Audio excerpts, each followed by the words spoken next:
દીવમાં વિશ્વ હિન્દુ પરિષદ અને બજરંગ દળ દ્વારા રાહુલ ગાંધીના હિન્દુ હિંસકના નિવેદનના વિરોધમાં જનમેદની સાથે કલેક્ટરને આવેદન।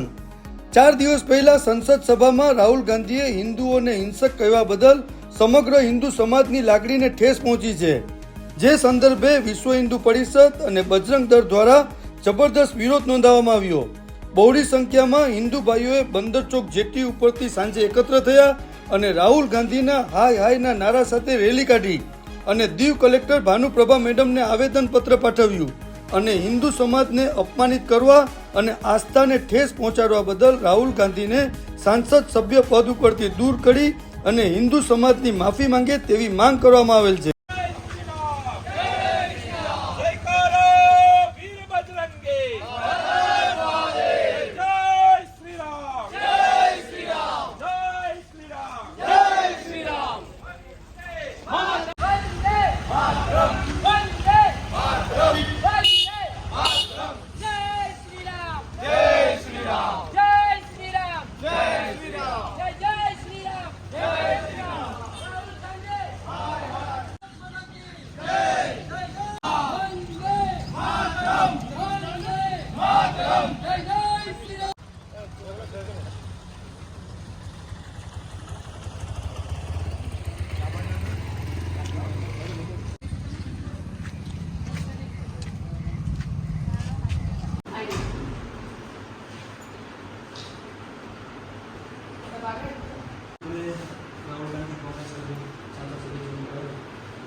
जय श्री राम।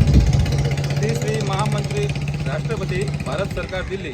विषय संसद में हिंदू समाज को हिंसक बताकर अपमानित करने के लिए मामले में जय भारत संवाद बताते हुए दिनांक 2/7/2024 सोमवार के दिन संसद सभा में हिंदू विरुद्ध मानसिकता रखने वाले सदस्य श्री राहुल गांधी ने पवित्र एवं धर्मप्रेमी हिंदू समाज को हिंसक बताकर समग्र हिंदू समाज को अपमानित किया है और हिंदू समाज की गरिमा को और अस्मिता को ठेस पहुंचाई है और भगवान श्री शिव जी के बारे में असत्य और भड़काऊ भाषण दिया है। हिंदू समाज की आस्थाओं को ठेस पहुंचाई है। ऐसे संसद सदस्यों को संसद पद से हटाने की कार्यवाही करने की विनती है और साथ ही संसद सदस्य राहुल गांधी समस्त हिंदू समाज की माफ़ी मांगे और उनको हिंदू समाज के बारे में जो भी बुरे शब्द प्रयोग किया है वो वापसी ले, ऐसी समग्र हिंदू समाज की मांग। जय जय श्री राम। जय श्री राम। हूँ निपुल भाई शाह, विश्व हिंदू परिषद गीर सोमनाथ जिला मंत्री दायित्व।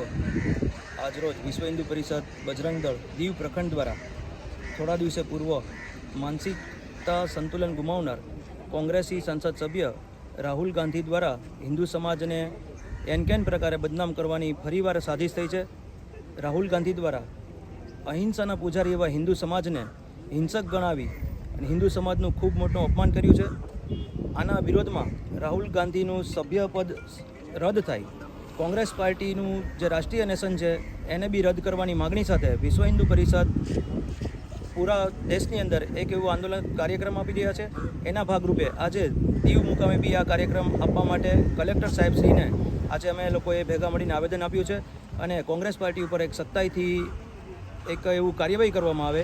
રાહુલ ગાંધી દ્વારા આવા શબ્દો જે બોલેલા છે હિન્દુ સમાજની લાગણી દુભાય તેવા શબ્દો પરત લઈ અને હિન્દુ સમાજની માફી માંગે તેવી અમારી લાગણી અને માગણી છે। જય શ્રી રામ।